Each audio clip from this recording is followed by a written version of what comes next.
हम लोग सर्कुलेशन में अभी तक जो टॉपिक किए वो कार्डियक साइकिल। अब हम लोग करेंगे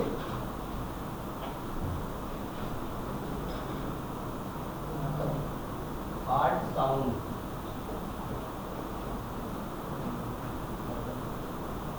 हार्ट साउंड मतलब दिल की आवाज। हार्ट साउंड बेटा सुनना, हार्ट से दो साउंड निकलती है, एक है लब, एक है लब, एक है LUB। अब ये लब और डब निकलते कब, इसका ध्यान देना है।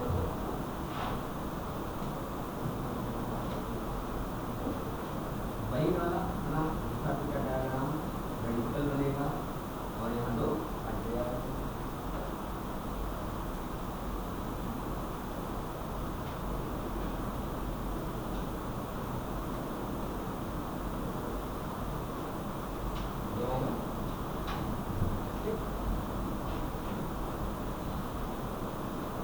ध्यान दें, कल आपको बताया गया था इसमें से लगातार पास होता है और लास्ट में 1 सेकंड तक कॉन्टैक्ट करता है, कॉन्टैक्ट करके सारा ब्लड में पास कर देता है। यही बताया बेटा, ध्यान देना, ये वेंट्रिकल है, वेंट्रिकल से ब्लड निकल करके आगे जाएगा, राइट वाले से लंग में जाएगा, लेफ्ट वाले से पूरी बॉडी में जाएगा। और ये बाइकस्पिड और ट्राइकस्पिड। अब बात को समझना, अब कहानी है, सीधे बैठ जाओ, तकिया मंगवाने इधर देखो, यहाँ लगाओ, ढीला है पट्टा लगवाने आता है, मैंने ऐसे करके इधर देखो। अब क्या है, अब बेटा हार्ट हमारा सिस्टोल करेगा, क्या करेगा, सिस्टोल। ऐसे सिकुड़ेगा, ऐसे सिकुड़ेगा, वेंट्रिकल सिस्टोल करेगा, ब्लड इसको इधर पास करना है। बेटा उस दौरान ध्यान देना, तो इधर पास करना, ये दरवाजे खुले होने चाहिए, ठीक है, और ये दरवाजे बंद हो जाने चाहिए। अगर ये भी खुले रहेंगे ब्लड क्या करेगा, वापस चला जाएगा। यही है बेटा, जब हमारा वेंट्रिकल सिस्टोल करता है उस समय बाइकस्पिड और ट्राइकस्पिड क्या होते हैं, बंद हो जाते हैं टू प्रिवेंट बैक फ्लो।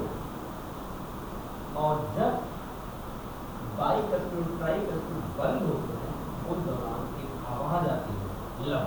क्या आती है, लब। लब इज फर्स्ट हार्ट साउंड।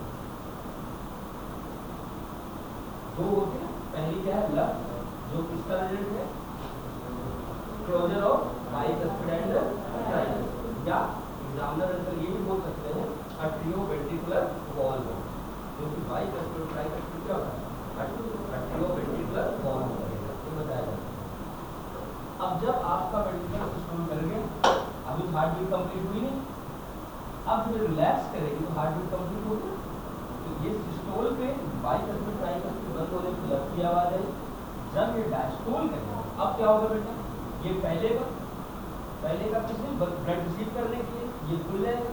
लेकिन बेटा जब फैलेगा इधर प्रेशर कम होगा, तो इधर तो प्रेशर से आपने धक्का दिया है, आप ध्यान दीजिए, आप किसी को धक्का दे रहे हो, फोर्स लगा रहे हो, फोर्स लगा रहे हो, अगर आप कम करते तो आपको धक्का दे देगा, तो नहीं होगा, नुकसान देगा।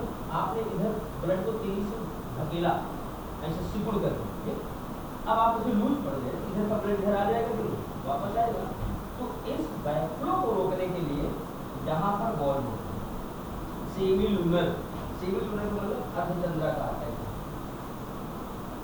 सेमी लूनर वॉल्व होते हैं और ये बंद हो जाते हैं। इनके बंद होने से दूसरी आवाज आती है, क्या थी, लब। तो पहली क्या थी, लब, दूसरी थी लब, पहली लब, दूसरी लब, समझ गए, दो आवाज है, लब डब, लब डब। और हम इस दिल की आवाज को सुन सकते हैं with the help of stethoscope, इसकी सहायता से, स्टेथोस्कोप की सहायता से। आपको मैंने क्या बताया, दो हार्ट साउंड होते हैं, एक लब एक डब। लब पैदा होता है by closure of atrioventricular valve, bicuspid और tricuspid valve at the time of ventricular systole. और सेकंड हार्ट साउंड पैदा होता है by diastole of ventricle, by closing of या closure of semilunar valve to prevent back flow of blood. यही थी दिल की आवाज़, सही है ना। इसके सिवा कोई आवाज़ नहीं आती। अगर आपको लगता है ना कि जब आप दुखी हो तो दिल की सुनो, तो भाई मत सुनना, सिर्फ लबडब लबडब लबडब आएगा, कोई सजेशन नहीं आएगा। ये जो बड़े बड़े भड़काऊ स्टेटमेंट देने वाले होते हैं, एक बंदे ने मेरे से कहा सर हार्ट होता लेफ्ट में लेकिन डिसीजन राइट होता है। मैं कह लो, जब आप फैसले ना ले पाए तो दिमाग की ना सुने, दिल की सुने। मैं कहा यार ये क्या क्या बता रहा है, मैं तो कई बार सुना हूँ, मुझे सिर्फ 2 ही साउंड सुनाई पड़ती है, पहली कौन लब, दूसरी कौन डब, बाकी जो होता है ना सब दिमाग का खेल होता है। हार्ट का उससे कोई लेना देना नहीं है। जो आपको लगता है दिल टूट गया, कुछ नहीं टूटता, वो दिमाग का केमिकल लोचा होता है। आपके दिमाग के अंदर विचारों का प्रवाह होता है, समझ गए। अगर ये टूट जाता फिर तो सेंट्रल पंपिंग ऑर्गन ख़त्म, बॉडी फ्लूइड का मूवमेंट ख़त्म, तो आपकी कहानी भी धीरे धीरे ख़त्म। ये टूटता उड़ता नहीं है, वो केमिकल लोचा दिमाग का होता है, ठीक। इसलिए वहाँ पे नहीं जाना चाहिए। चलो लिखते हैं, लिखो।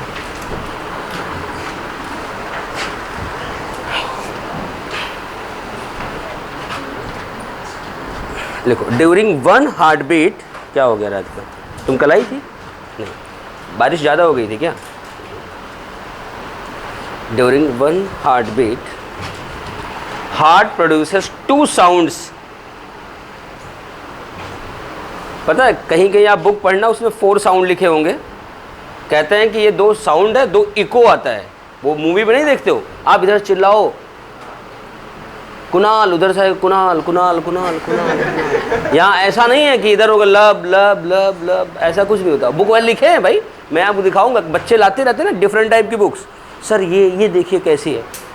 उसमें मुझे मिल गया कि 4 साउंड होते हैं, 2 मेन साउंड और 2 इको। मैं कह लो कुछ दिन बाद कुछ और कर देंगे ये लोग। भाई कोई इको उको नहीं आता, आप पीएमटी देने जा रहे हो, सिर्फ 2 याद रखो, ठीक। और इनको पढ़ लो तो और कन्फ्यूजन, ऑप्शन आ गया 2 4, तो कहोगे नहीं यार पता नहीं इको वाला लगाएं कि ना लगाएं। आप सिर्फ 2 याद रखना, ठीक। चलो आगे लिखो। 2 हार्ट साउंड, फर्स्ट इज लब, LUB लब। फर्स्ट इज लब, LUB, and second is dub,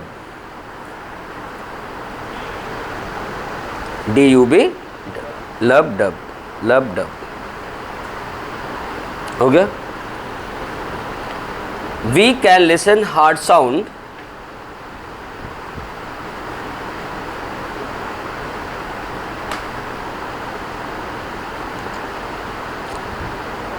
with the help of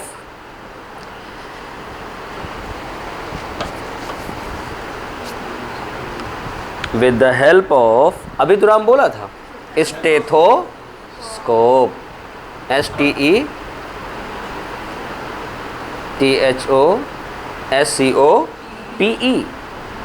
stethoscope. बेटा वो स्विच बंद कर दो, वो स्विच उसका नहीं है। नहीं वो लगे रहने, वो डायरेक्ट है, वो डायरेक्ट है, उसका स्विच से कोई लेना देना नहीं। लिख लिया, आगे लिखना। First sound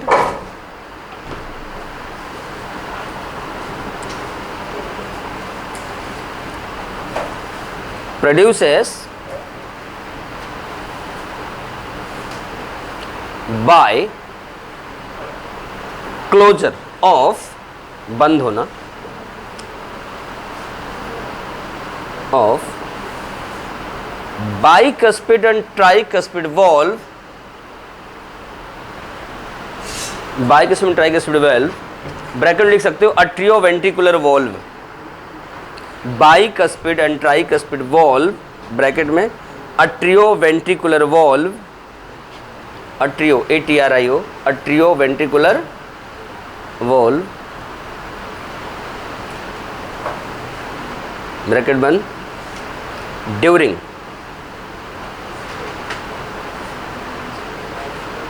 ventricular systole, during ventricular systole.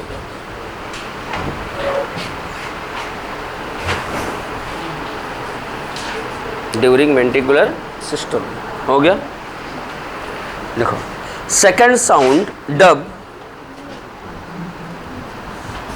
Second sound dub produces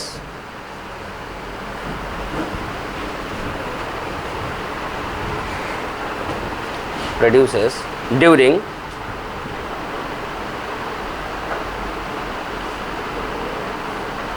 closing of semi-lunar valve, semi-lunar valve, LUNAR, semi-lunar valve, between किसके बीच होता है? वेंट्रिकल एंड अट्रिया, नहीं वेंट्रिकल एंड आर्टरी, आर्टरी इधर आर्टरी जाती है ना, वेंट्रिकल एंड हाँ आर्टरी वही तो होती है ना, वेंट्रिकल एंड आर्टरी ड्यूरिंग, कब? Artery during diastole of ventricle, वो हुई थी ड्यूरिंग सिस्टोल, ये वाली कब होगी? During diastole. During diastole of ventricle या वेंट्रिकुलर डायस्टोल। हो गया? चलो ये तो हो गए आपके हार्ट की आवाज़, हार्ट की साउंड। वेंट्रिकल, वेंट्रिकुलर वेंट्रिकल का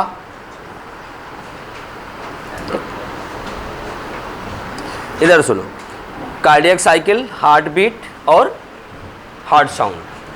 अब आपको लिखना है कार्डियक आउटपुट, हेडिंग बनाओ, कार्डियक आउटपुट। हमारे हार्ट का आउटपुट कितना आता है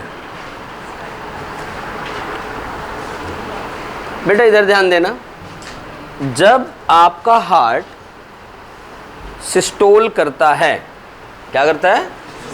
सिस्टोल करता है, तो यहाँ से 70 ml ब्लड पास करता है एक सिस्टोल में। एक सिस्टोल में कितना पास करता है? 70 ml ब्लड को हम लोग कहते हैं स्ट्रोक वॉल्यूम। क्या कहते हैं? Stroke volume. हो गया? और ध्यान देना, एक मिनट में कितनी बार सिस्टोल करता है? 72 बार, मतलब हार्ट बीट के बराबर। हार्ट बीट ही तो हुआ, तो यहाँ लिख सकते हैं इनटू हार्ट बीट। हो गया? मतलब एक मिनट में हमारा हार्ट, अभी लिखाने दो, ऐसे ना करो। एक मिनट में हमारा हार्ट जितना ब्लड पंप करता है उसे कहते हैं कार्डियक आउटपुट। क्या बोलते हैं? Cardiac output. कैसे निकलेगा इसकी वैल्यू? ये है हमारे पास कार्डियक आउटपुट, ये होगा स्ट्रोक वॉल्यूम कितना आपने बनाया है? 70 ml। हार्ट बीट कितना है? 72। 14 हो गया, 49 और 1 50, 5000 ml, मतलब 5 लीटर। मतलब आप कह सकते हो कि आपके बॉडी का पूरा ब्लड एक मिनट में हार्ट से पास हो जाता है, हार्ट से पास हो जाता है।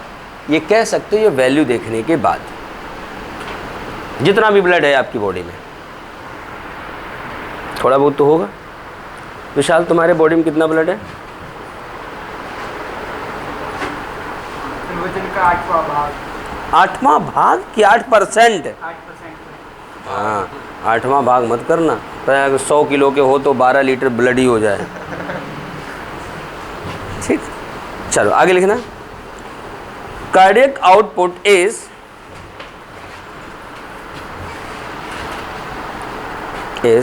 वॉल्यूम ऑफ ब्लड, मुस्कान लिखो, volume of blood pumped by heart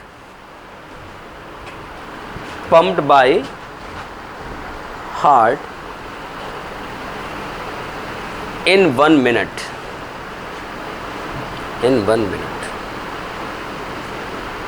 हो गया? आगे लिखना, volume of blood pumped by heart in 1 systole, volume of blood pumped by heart in one systole is called as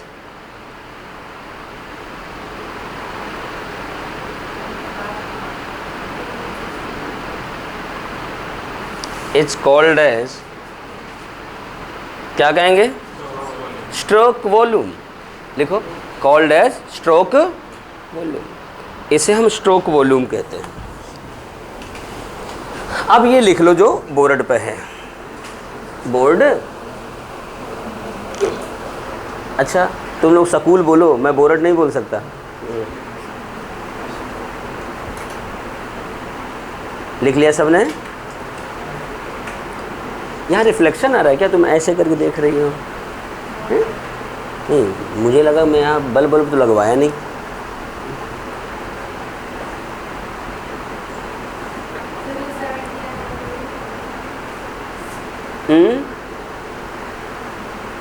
हाँ 70 ml है, मिलीलीटर।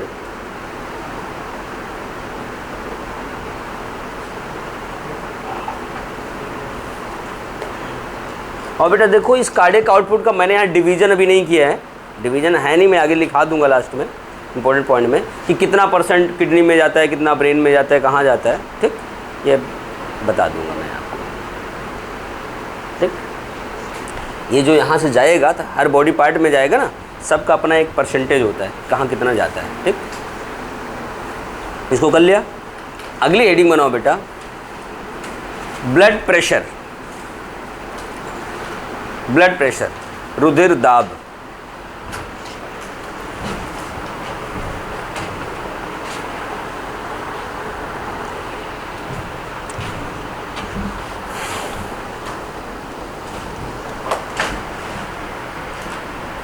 सबने note कर लिया ना?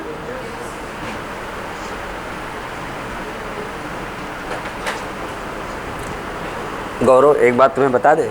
तुम्हें क्या, मैं सबको बता रहा हूँ। गांव में कहावत है, जल्दी में पिया गया पानी भी गले में फंसता है। सही है ना? तो बेटा जब हमें बड़ा काम करना होता है ना, तो हम लोग क्या करते हैं, कुछ लोग बड़ा परेशान हो जाते हैं।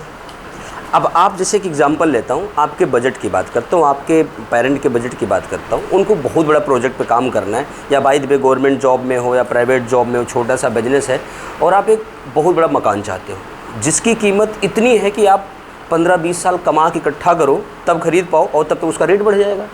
तो आप तरीका क्या अपनाते हो कि बैंक से लोन ले लेते हो। सही ना? उसको छोटे छोटे इंस्टॉलमेंट में पे कर देते हो, एक समय के बाद वो ख़त्म हो जाता है। इसी तरह बेटा आपका सब्जेक्ट है, आप रोज़ थोड़ा थोड़ा पढ़ो। वो इंस्टॉलमेंट में जब रोज़ रोज़ पढ़ोगे ना, अगर एक दिन आप 1 पेज पढ़ते हो तो 10 दिन में आपके पास 10 पेज का नॉलेज हो जाएगा। समझ रहे हो ना?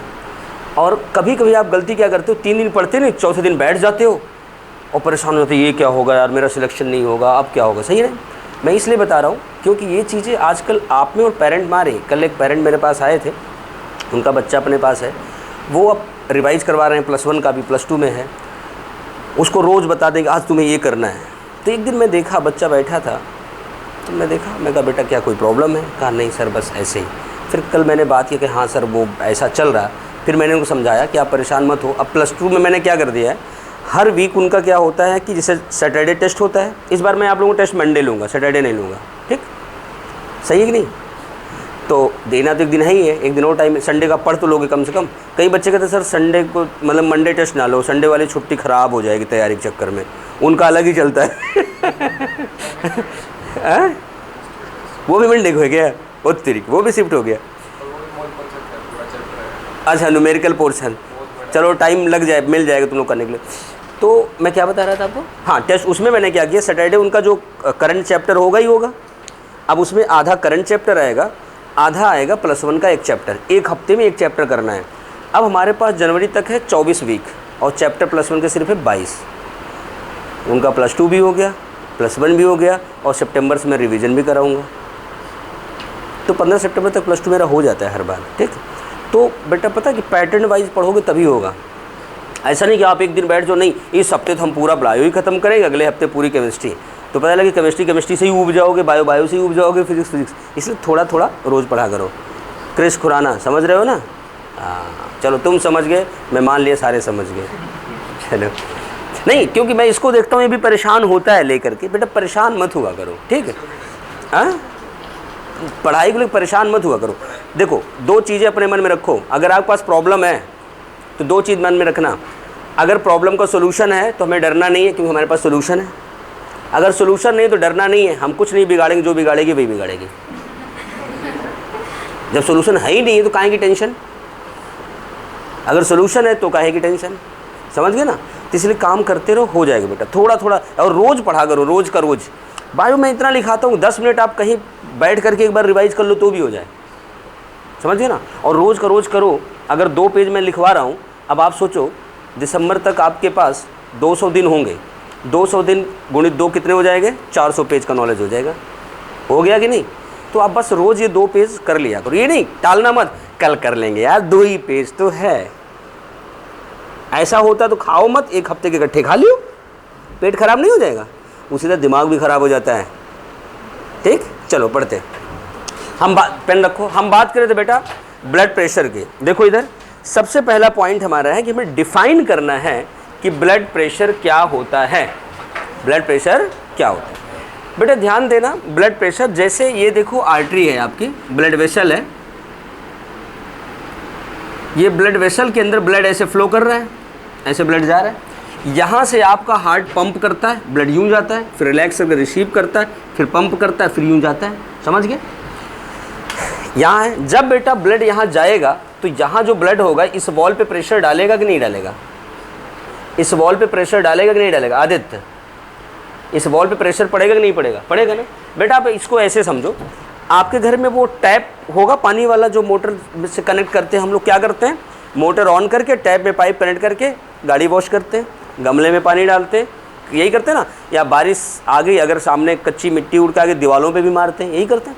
अब आप एक बात ध्यान देना, पाइप को ऐसे हाथ में पकड़ना, मोटर ऑन करना, जैसे ऑन करोगे पानी आएगा हाथ पे, यहाँ प्रेशर आने लगेगा। मोटर बंद करना, हल्का हो जाएगा, फिर दबाओगे, फिर यहाँ वजन फील होगा, भारी होगा, फिर बंद कर दोगे, हल्का होगा। क्यों? क्योंकि जब आप मोटर ऑन करते हो तो यहाँ पानी आ जाता है, और जब ऑफ करते हो तो यहाँ जो पानी है सिर्फ वही रहता है, पीछे से नया पानी नहीं आता। उसी तरह बेटा यहाँ जो प्रेशर होता है, देखना 2 प्रेशर होगा। एक, जब ये मोटर ऑन होगी अर्थात सिस्टोल होगा तो ब्लड आएगा, यू प्रेशर डालेगा, इसे कहेंगे सिस्टोलिक ब्लड प्रेशर। और जब ये रिलैक्स कर गया, मोटर आपने ऑफ किया, जो पानी रुका है सिर्फ वही प्रेशर डालेगा, एक्स्ट्रा प्रेशर नहीं आएगा, इसे कहेंगे डायस्टोलिक ब्लड प्रेशर। क्या कहेंगे? Diastolic blood pressure. इसका मतलब ब्लड प्रेशर हमारा 2 होता है, सिस्टोलिक और डायस्टोलिक। सबसे पहले डिफाइन करते हैं, what is blood pressure? Blood pressure is pressure. ये आधा है, हंसना मत। Blood pressure is pressure, blood pressure is pressure. अरे लिखना नहीं है, सुनना है बेटा। पहले तुम लोग पूरा ऑटोमेटिक प्रिंटिंग मशीन हो, मैं बोला नहीं। Blood pressure is pressure exerted by blood, कहाँ पे? at inner side of wall of artery, artery के वॉल के इनर साइड पर, inner side of wall of artery. बाहर से नहीं प्रेशर पड़ रहा है, अंदर से पड़ रहा है। ठीक, नहीं वेन का नहीं होगा, वेन से ज़्यादा लगा हुआ है। वेन ये है, देखो तुम्हारे भी है। अच्छा, इंसानों को होती है। चलो इधर देखते हैं हम लोग। ये blood pressure is pressure exerted by blood, सही है। अब लिखना, देखना कहाँ? Inner side of wall of artery. There are 2 blood pressures, one is systolic, one is diastolic. अब ब्लड प्रेशर मेजर कैसे करते हैं हम लोग? कभी देखा ब्लड प्रेशर मेजर करते हुए? आजकल तो अलग अलग तरीके आ गए, नहीं तो पहले एक टिपिकल तरीका था स्फैग्मोमैनोमीटर वाला। ये पीएमटी का सवाल है, किस इंस्ट्रूमेंट से मेजर करते हैं, उसका नाम क्या है? स्फैग्मोमैनोमीटर। स्फैग्मोमैनोमीटर। उसमें क्या होता था, आप हॉस्पिटल जाओ, उस हॉस्पिटल में सबसे सीनियर लेडी नर्स जो होती है वो क्या करेगी? टोपी लगाए, सफ़ेद स्कर्ट, सफ़ेद वो पहने, ऐसे बैठा देगी आप कुर्सी पे, यहाँ पट्टा लपेटेगी। ठीक, पट्टा लपेटने के बाद पहले यहाँ हवा भरेगी हवा, उसके बाद यहाँ स्केल लगा होगा, यहाँ स्केल लगा हुआ है, यहाँ हवा भरने वाला, और यहाँ आपको पट्टा वट्टा है। यहाँ देखना, यहाँ एक ट्यूब लगी होती है ग्लास की, यहाँ भरा होता है पारा, Hg मरकरी, और यहाँ चश्मा बदलो। अच्छा, यहाँ पारा भरा होता है। ठीक, उसके बाद यहाँ यूनिट्स लिखी होती 1 2 3 4 5, यहाँ 200 तक लिखा होता है। ठीक बेटा ध्यान देना, एक बार 1 मिनट बाद ध्यान देना।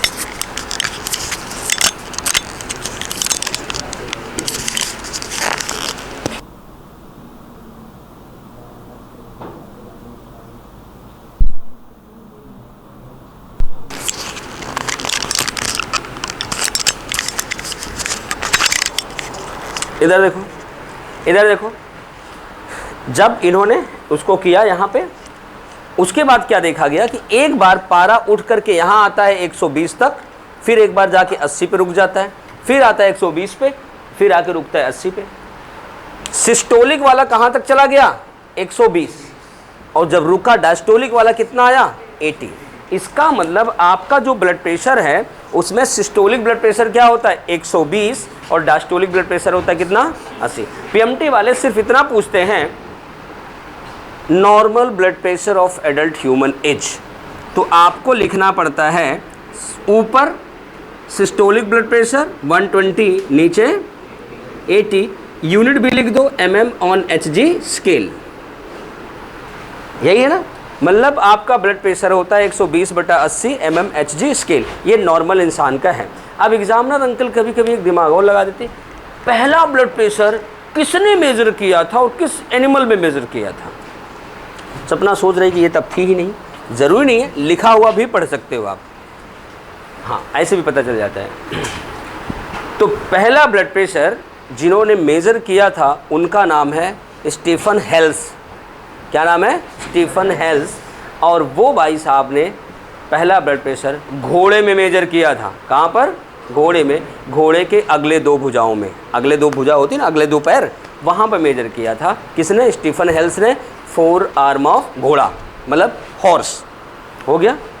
अब बेटे एक बात और ध्यान देना, अब आपने एक वर्ड सुना होगा हाई ब्लड प्रेशर। लोगों ब्लड प्रेशर के पेशेंट होते हैं, कुछ लोग कहते हैं जी हमारा ब्लड प्रेशर तो बहुत ज़्यादा है इससे, लेकिन फिर भी नॉर्मल है, डॉक्टर ने कहा नॉर्मल है। अगर आपका ब्लड प्रेशर ये मैं लिख दूं तो आप जाना डॉक्टर साहब से पूछना, डॉक्टर साहब कहेंगे कि ये नॉर्मल है। अगर ये ब्लड प्रेशर आपका आए और डॉक्टर साहब से मिलना, डॉक्टर साहब कहेंगे नॉर्मल है, कुछ नहीं, ठीक है जाओ। लेकिन यही ब्लड प्रेशर मैं ये लिख दूं तो हाई ब्लड प्रेशर हो जाएगा, ये हाई ब्लड प्रेशर हो जाएगा। कहोगे ये तो कम है, फिर हाई ब्लड प्रेशर क्यों है?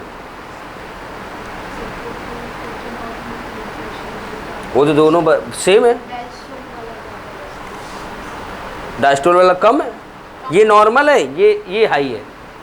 बेटा मैं आपको एक तरीका बता देता हूँ, सिस्टोलिक और डायस्टोलिक का डिफरेंस देखना। डिफरेंस अगर 40 से ज़्यादा हुआ तो हाई ब्लड प्रेशर है।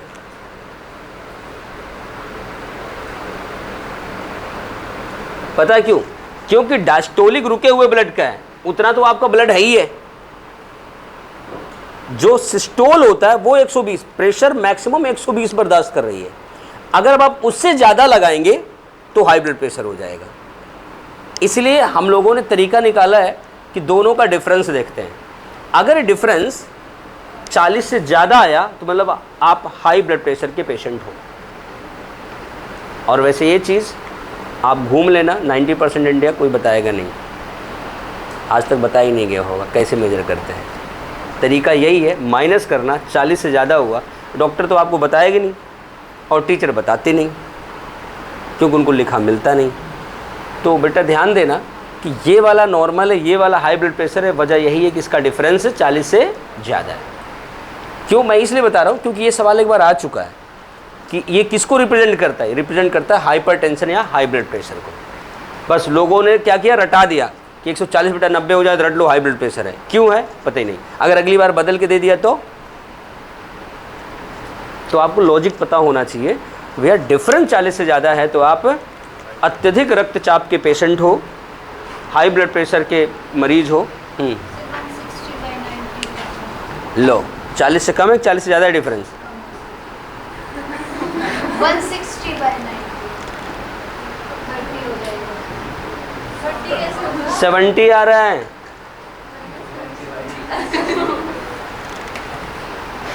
इंसान देखो बेटा, अनपढ़ हो तो चलता है और पढ़ा लिखा मूर्ख हो तो नहीं चलता। चलो लिखो। करा ली बेइज्जती अपनी। चलो लिखो। करीब 30 हो जाएगा बेटा, 130 बोलती तो होता ना। कुछ और सोच रही थी। चलो लिखो, ब्लड प्रेशर इज, लिखो blood pressure is pressure exerted by blood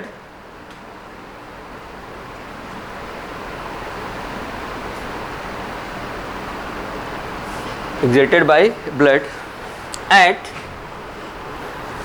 inner side of wall of artery, inner side of wall of artery, inner side of wall of artery।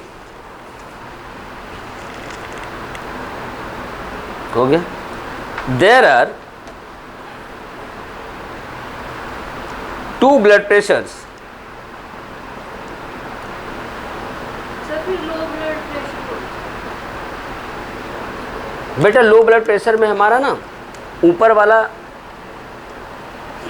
देखो इधर, यहाँ लो ब्लड प्रेशर में हमारे consider होना चाहिए कि pressure कम लगे, इसकी वैल्यू गिरती चली जाएगी, इसकी वैल्यू जो 120 है ना ये गिर जाएगी, डिफरेंस रिड्यूस होने लगेगा। ये 40 से बढ़ रहा था, वो 40 से कम होगा, बस इतना ही फ़र्क है कंसेप्ट में।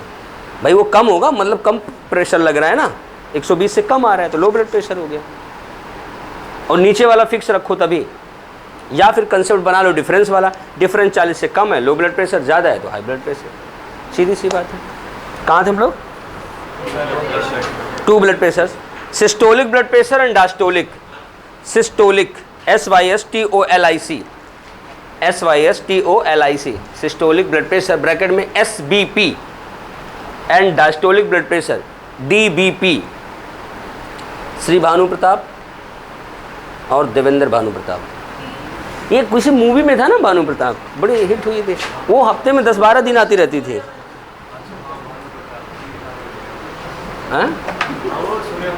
हाँ सूर्यवंशी, हाँ वही करो, नहीं मैथ करो, हफ्ते में 10-12 दिन मतलब समझ लो रिपीट, नहीं तो हफ्ते में 10-12 दिन कहाँ से होंगे। ठीक है, लिखो देखो, systolic blood pressure is 120 mmHg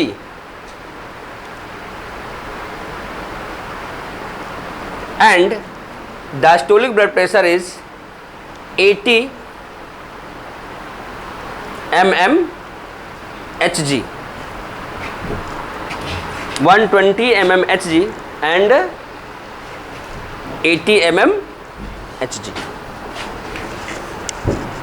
हो गया?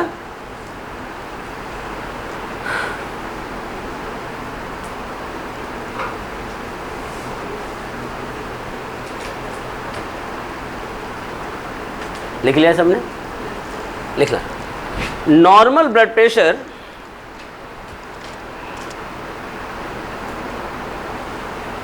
Of human is 120/80 mmHg। कभी कोई एग्जामिनर कहेगा normal blood pressure represented as, तो यही है, रिप्रेजेंटेड एज का मतलब यही है 120/80 mmHg।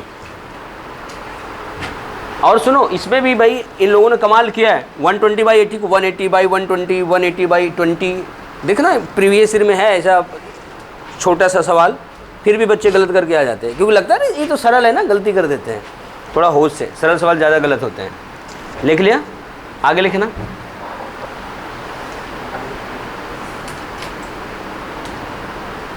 पहले ये लिखना है कि पहला ब्लड प्रेशर कहाँ मेजर किया गया था। Blood pressure was first time measured bye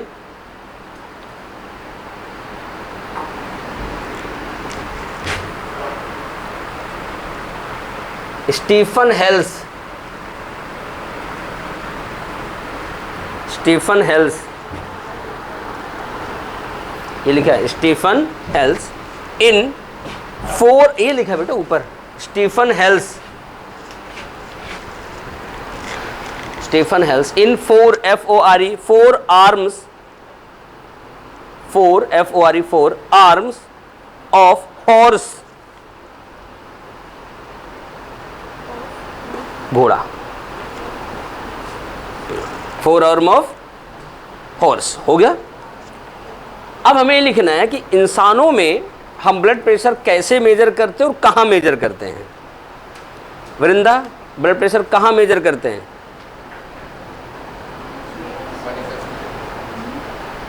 हाँ? कहाँ? ये बाइसेप्स है, वो मसल का नाम है। मसल बेटा, प्रेशर तो है आर्टरी में, तू मसल में मेजर कहाँ कर रहा है? हाथ भी तो बोल सकते हो। आम आदमी तो हाथ ही बोलेगा ना। देखो बेटा, हम अब वृंदा पता क्या बोल रही है हॉस्पिटल में, तो ठीक किया, नहीं बोला, बच गई इज्जत। नहीं तो हॉस्पिटल बोलती सब हंस लेते। इधर सुनो बेटा, ब्लड प्रेशर इंसानों में हम लोग मेजर करते हैं ब्रैकियल आर्टरी में। किस आर्टरी में?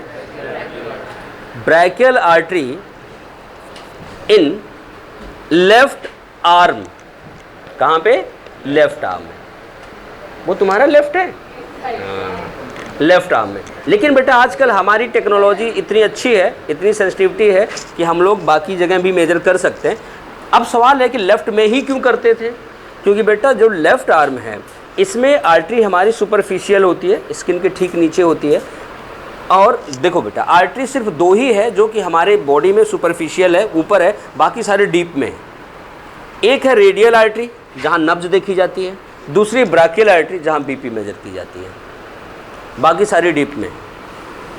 इसीलिए ब्रैकियल में हम लोग मेजर करते थे, क्योंकि ऊपर है ना, तो हमें पता चलता रहे कि यहाँ प्रेशर कितना आ रहा है। दो जगह सुपरफिशियल है बात है। नहीं, हम तो ह्यूमन फिजियोलॉजी पढ़ा रहे हैं। चलो आगे लिखते हैं। हाँ बेटा देखो, वो वैसे तो हम लोग यहाँ भी मेजर कर लेते हैं, जुगुलर वेन में भी। हम आर्टरी की बात कर रहे हैं। आगे लिखो बेटा, आगे लिखो। लिखो लिखो लिखो लिखो। We measure blood pressure in MEASURE Missouri. We measure blood pressure in brachial, BRACHIAL,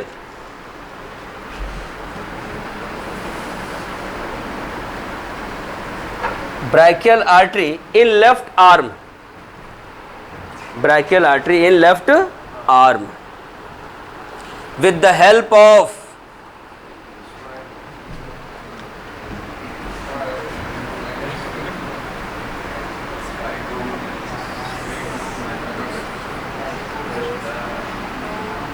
sphygmomanometer. लिखा हुआ है बोर्ड पे, स्फिग्मोमैनोमीटर।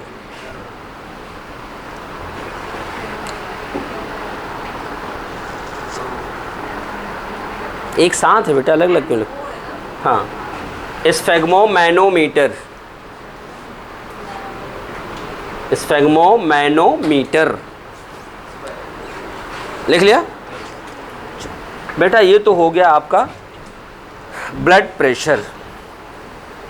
अब लिखना आप लोग pulse and pulse pressure, pulse and pulse pressure.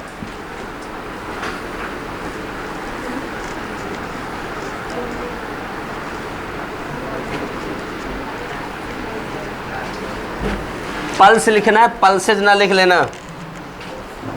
हाँ, नहीं तो क्या हो जाएगी, दालें। Pulse and pulse pressure. बेटा पल्स क्या है, पल्स प्रेशर क्या, मैं आपको बताता हूँ। बेटा ये देखना, यहाँ पे रेडियल आर्टरी होती है। क्या होती है? Radial artery of wrist. Brachial artery of arm यहाँ, रेडियल आर्टरी ऑफ रिस्ट यहाँ। आपने कभी वैसे देखना, आप जाना हॉस्पिटल में, कभी बड़े हॉस्पिटल में जहाँ एक अच्छा ज्ञानी डॉक्टर बैठा हुआ हो, आप जब पेशेंट देखने आते हो लोग, या फिर आप वार्ड में जब आते हैं रनिंग पे, तब देखना वो क्या करते हैं, पेशेंट का हाथ यूँ ऐसे पकड़ते हैं, ऐसे देखना, फिंगर से ऐसे पकड़ेंगे, या फिर अपनी घड़ी देखेंगे या फिर क्लॉक देखेंगे। ठीक, वो 10-15 सेकंड देखते हैं, हाथ हटा लेते हैं और वो कैलकुलेट कर लेते हैं कि इतनी पल्स रेट होगी। लेकिन जो सिखौलिया डॉक्टर होते हैं वैसे पकड़ते हैं पूरा पूरा, सही है ना। और जो डॉक्टर साहब लोग हैं वो यहाँ ऐसे हाथ लगा के पल्स रेट से पता करते हैं कि पल्स रेट बढ़ा है मतलब हार्ट बीट बढ़ा है, हार्ट बीट बढ़ा है तो मतलब आपके अंदर टेम्परेचर आपका राइज किया हुआ है इंटरनल और आपको फीवर है।